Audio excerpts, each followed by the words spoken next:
It is the Matt Mosley Show, the EU Radio Network. So happy to have Coach Switzer with us. Happy birthday. Barry Switzer's joining us. He just turned 88, and he's making his way across the Red River as we speak to be in position. I just crossed it. Oh, okay. I just crossed the Red River. I'm in Texas now. Okay, he's on the Texas side of the Red River, and oh man! And by the way, Coach, we got a great picture of you in your one of your OU coaches' shirts, and boy, you still look. It's a pretty recent picture. You still look like you could coach. Now there is an opening at the University of Arkansas. Are you interested? I was offered that in 1976, and I turned it down. So I'm going to take it today. Boy, when Frank retired, they offered me the job. Wow. I always wondered about that. So there you are. Yes. You have beaten Darrell Royal so much that Darrell retires after the 76 season, and you guys are on a roll. You've won 2 national titles at that point. And so I wondered if Frank Broyles ever came calling. Did you give it serious thought, or did you just feel like at that point? No, he called me. He called me. He said he's going to wait 2 days and then call me back. Frank didn't want to take a no, so he gave me 2 days to wait on it again. And he came back to me. I said, Chuck, I said, hey, Coach, I've recruited so great in Texas. I signed 13 of the 19 players on the blue chip list down there. And I got Billy Sims, Kenny Keynes, the number 2 running backs in the state of Texas. They both had 8 votes on the blue chip list. I signed Greg Roberts, who became the Outland Award winner. I signed Daryl Hunt out of Loco. That's a premium linebacker. I signed the Tabor twins out of Spring Branch. I just raped the state of Texas. Bud Hebert out of Beaumont, Texas. I just signed Thomas Lott out of San Antonio. I mean, one after another. Victor Hicks out of Lubbock, Texas, tight end. I just signed so many good players that all of them started 3 and 4 years for me at Oklahoma. So and then on top of that, I can throw 3 more on there from other states. Reggie Mathis from Chattanooga, Tennessee. Reggie Kinlaw played 12 years for the Raiders. Reggie played for the Saints for about 6 or 7 years. And how about no one wanted him, George Cumbie, a first-round draft pick, 2-time All-American, and twice the Big 8 Conference Defensive Player of the Year in the Big 8 Conference. Out of Tyler, Texas, no one won over the T.K. Gorman High School, or P.K. Gorman, I can't remember what it was, a private school. And we went over there and checked that kid out, and I said, but God, he's better than any player around here. And we took him, and he didn't think he could play at Oklahoma. He was going to go to Henderson County Junior College. I beat Henderson County Junior College for him. So he ended up being the best player to come out of Texas that year. Yeah, I think people, it's kind of remarkable, Coach, that you still have this photographic memory. I mean, again, I hope you had a real happy 88th birthday. A lot of people were out there on social media celebrating you. What do you attribute to having a lot of people your age are not nearly as sharp and focused as you are? Is that just staying engaged? Is that clean living? What is that? I don't know. I've been gifted. I'm so thankful for it, because anyone else my age, anyone else 88 is dead or got dementia. And I am so fortunate to have, I'm not dead and don't have dementia. And I'm 88 years old. No, I remember everything. I remember every play because I lived it and I was there. I can repeat. And, I'd struggle sometimes for some things, but there are things that haven't been asked of me for a long time, but I remember the present. And I do remember a lot of things a long time ago, and especially it has to do with football and my past to this profession and people around me and all. I can bring them all up, but no, I'm fortunate and I'm glad I can, and I'm damn thankful. I hope I continue to do it. And by the way, a lot of people send their greetings. One of the guys that friend of our network, Dr. Jerry Ransom, who you know, the mayor of Greenville, Texas. Right. At Greenville, Texas. I got a couple of good ones out there. Mike Thomas. He didn't stay with me, but he ended up being the top draft choice and NFL Rookie of the Year, I think, and all that. I got Richard Murray, defensive tackle, was a hell of a player for me out of Greenville. Greenville was good to me. Yeah. With Texas OU happening, it brings back so many great memories over the years. It's always interesting to me that you were people, just sort of assume that throughout this whole period of time that you were always the head coach at OU, but you came up obviously as the offensive coordinator there when you had to convince Chuck Fairbanks to go to the Wishbone. And I've read this about you in right around 1971. I wanted to go to the Wishbone in the spring after the season's over in '69. Steve Owens, the Heisman Trophy winner, we ran the high formation.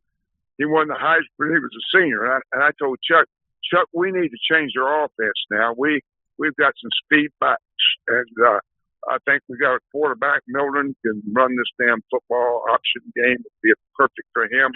And we need to go to the Wishbone and do what Texas do and have a track meet every Saturday. All they're doing is running up and down the field for 400 or 500 yards. And I said, hell, we got better athletes than they got. We got more speed. Hell, we were recruiting the black athletes. I was doing the right thing before anybody else was. I was recruiting the best players in the country. I didn't give a damn who you were. I was playing a black quarterback in 1972 in the Southwest Conference at SEC. Weren't recruiting black players. So I had such a lead on these guys, and the black community knew that. They recognized it in the 70s. And all those kids, they were part of my family, and I took care of them, and they all knew that. And I'm not saying I took care of them and giving them money. I was winning championships up here and contended for national championships. So they knew that they had a chance to be successful here. So they came here for those reasons, and I was very fortunate to be able to have great success in Texas. And that was the difference. That's why I was so successful with me recruiting great players in Texas. Coach, your version of the Wishbone, because Emory Ballard obviously had been on the Texas staff, then he takes that with him to Texas A&M. What you ran it, you tweaked it, and I think kind of did it your own way. What did you learn it directly from him? Or yeah, it was little things. It was little things. It's just little techniques. Move my fullback up closer, widen my tackle. Make defensive structures have to show you what they're going to do in the perimeter, but widening your tackles and doing some things that just in our alignment and the way we block the perimeter and just different ways to be successful. I didn't get too fancy, but we set a record. And we rushed for 472 yards a game for 11 consecutive games. That's an average for 11 consecutive games.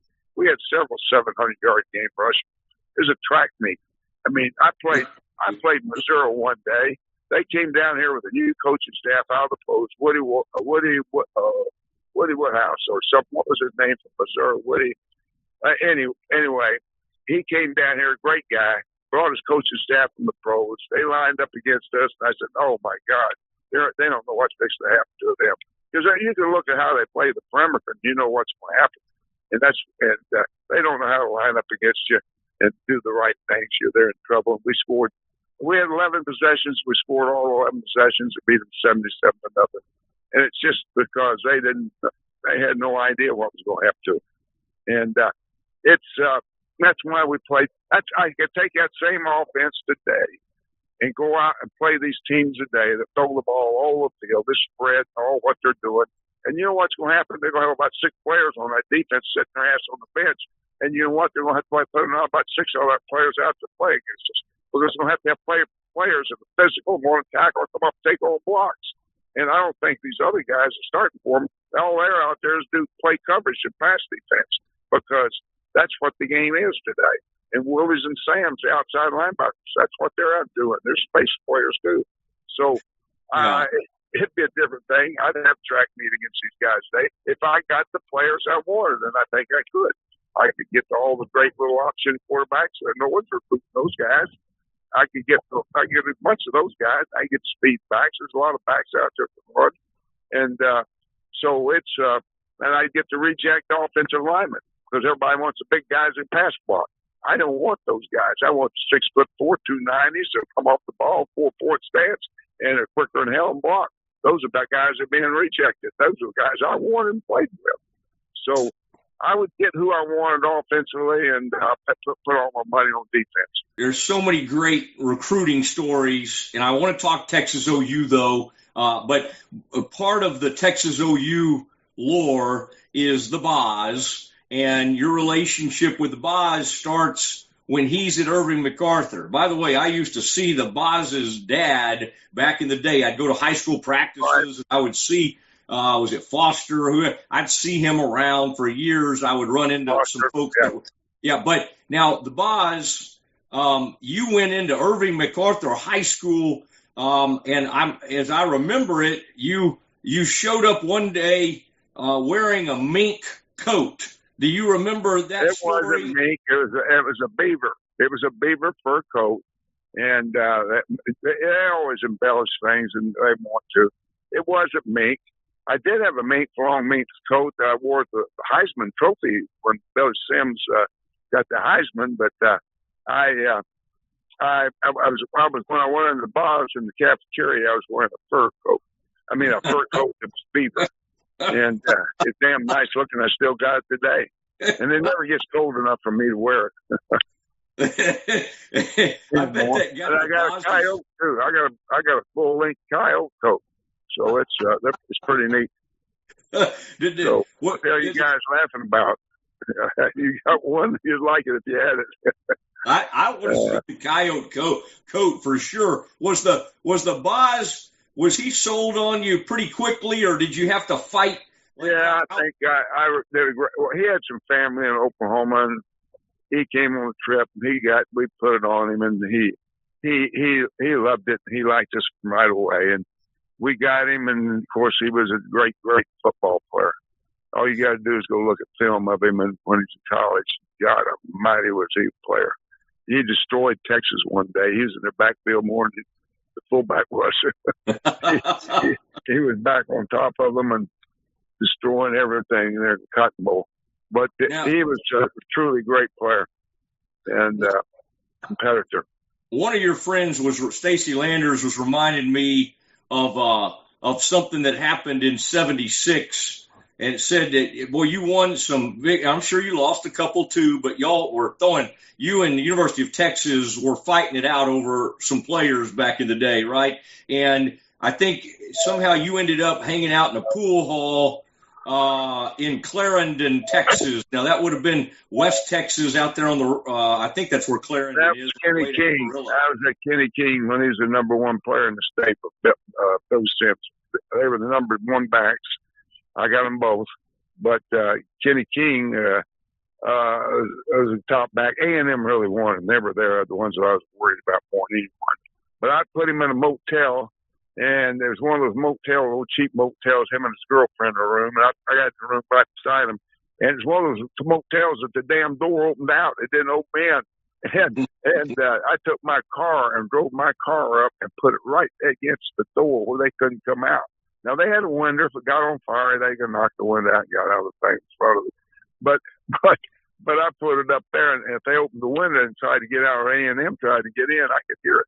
So I was right next door to them, and next morning, I got out there before they got up and backed my car away from their door.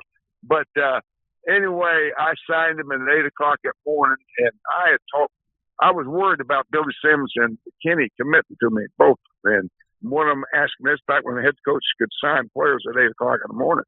And I was worried about Kenny asking me first, and damn, he did. And Billy then said he's coming and all, and wanted me to come sign him and signing date. And I said the same day, the national signing date was the same day. And I said, Billy, I got a great idea. I said, this is something I think you're really going to like. I think this will give you the more publicity than you ever thought you could get. Let everybody else sign, and you don't sign. I want you to hide out with your daddy down in Houston for 2 days.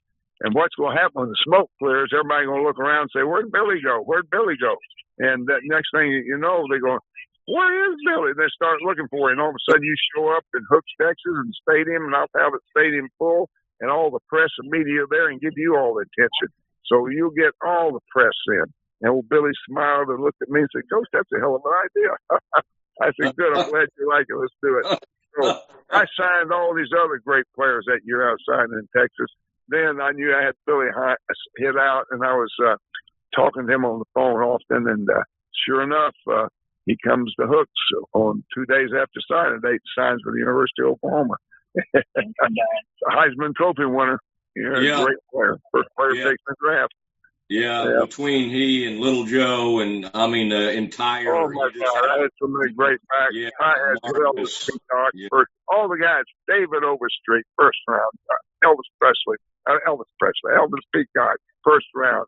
He was named after Elvis Presley. Yeah. But anyway, all these guys, first round picks, just one after another. Billy Sims. It's just I had so many. Kenny King. Just so many of them, first round picks. Do you backfield? Yeah, it was unbelievable group that you assembled. Now, Arch Manning, Arch at UT, you've probably known his grandfather. I would imagine y'all have crossed paths for many years. Archie is a great friend of mine. Archie's a great friend. Yeah, and you've seen how much flack he's getting. The expectations were probably completely out of hand because of his They were. It's not fair to the kid. They were. And I don't think Texas is as good as they've been at a lot of places. You know what I mean? I heard Arch. Yeah. I don't think Texas doesn't light it up like they have. They don't have the running backs that they've had before. Oklahoma's damn sure knows it. I know it. They're not as good as they have been. I think that's right. I mean, and there's the offensive line. They lost a lot of starters, but Arch, of course, is taking all the heat for this. Now, we don't know if John Mateer, who I'm sure you've, the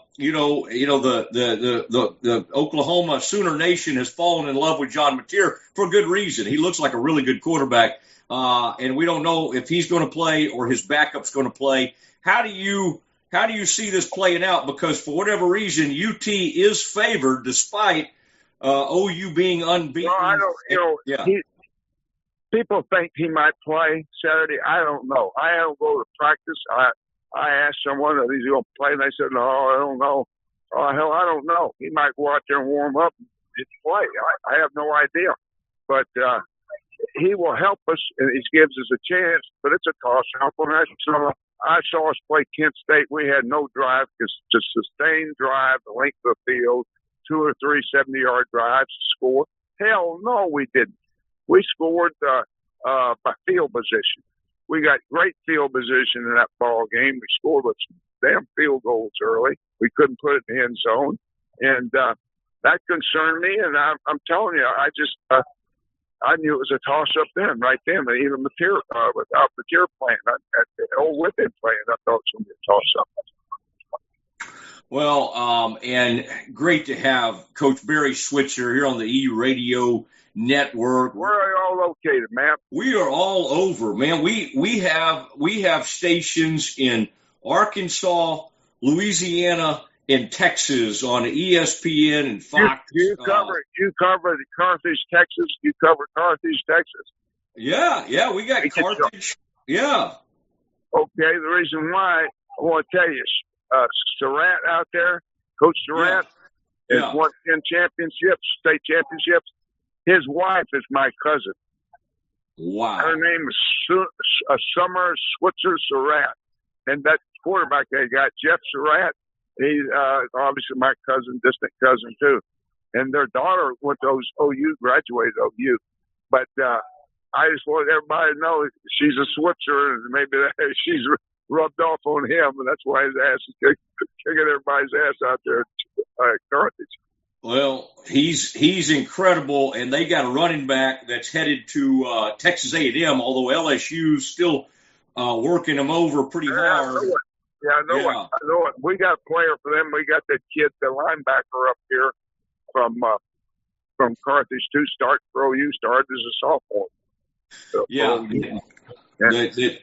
Do you, as Venables, you've known Venables a long time because he was there with Stoops for quite a few years. Do you, he left, went to Clemson. Yeah. Do you sense that that he's turning the corner? Where is your level of trust in Brent Venables these days? Well, I do not know Brent very well. I don't go around. I haven't been into practice. I haven't talked to Brent this year. I really don't spend any time with those guys. I didn't spend much time with Stoops. I really don't go around unless I'm asked.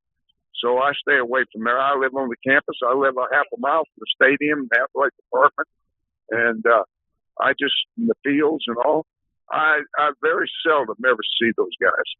So everybody thinks I'm involved. No, I'm not involved. I stay away from there. Yeah, I was involved years ago. Hell, they don't pay me to be involved. They pay me to be over. But when they paid me, they didn't pay me worth a damn. I wish that everybody talks about reparations. I want reparations. Old football coaches got to get reparations. This NIL ought to back way up to the old days to pay their football coaches. I made $24,000 a year, and I went 32-1-1 of my first 3 years. That was my contract at OU. And I had to make all my money from TV shows and radio shows. I don't know. You know, Eddie, Frank was paying Lou Holtz and Eddie Sutton a bunch of money in the night, in the late 70s. So I don't know. I mean, but hopefully, I didn't make anything. Well, I think you've done really well for yourself. But by the way, in the Texas OU, that first game as head coach, you beat them 51-13, and then you obviously Darryl retired after the 76 season, so I don't think he ever, as far as when you became a head coach, he never got one on you. And so no, I never lost to Darryl. No. Yeah. Darryl, when I came to Oklahoma, let me back this up. I came to Oklahoma 59 years ago, 1966. Oklahoma had not beaten Texas in 8 years. 8 years. We beat them the first year we were here, our staff. We took the same players and beat Texas. It's all played from the neck up. I promise you. It's played from the neck up. And you know, you like the other parts to be talented too, but it's attitude, mental approach, culture. It's all those things. And it's toughness, just how kids prepared to play mentally.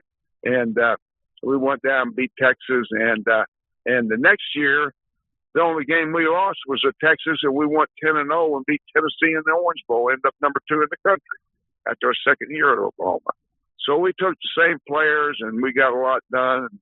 And then in the 70s, we had a Heisman Trophy winner in the 60s, and in the 70s, if Chuck had let me go into Wishbone in 1970, I promise you we would have been as good in the 70s we were at 71.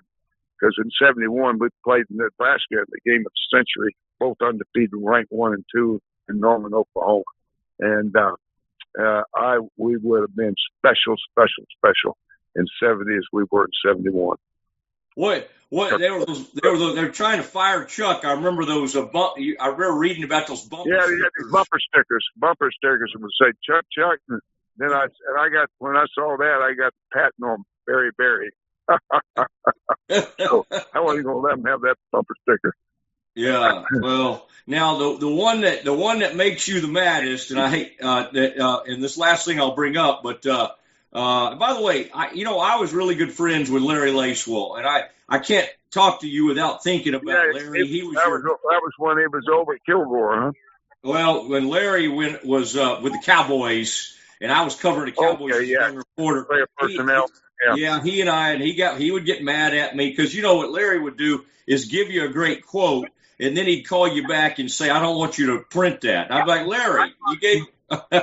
So, but he'd say he's funnier than hell. He'd say that. I know what he did. I was with him since he was 13 years old. Yeah, well, you and y'all made an incredible pairing, and I can't, talk to you without bringing Larry up because he had such an incredible career and we miss him. The 1984 game, that had to be the one that sticks in your craw. You didn't lose the game, but it probably felt like a loss. And that was before they had replay.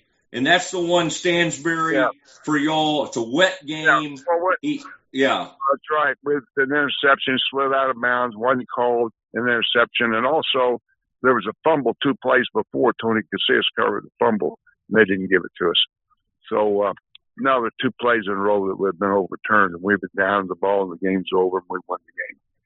So anyway, but that's the way it works. Sometimes we didn't have it then. Then we dropped in 1976. We didn't get Uwe von Schumann, my field goal kicker, never missed an extra point. And he didn't get to kick it because the snap was fumbled and dropped on the ground. And Uwe didn't get to kick an extra point. He never missed his career. Wow. So, anyway. Well, he played in Miami 7 years.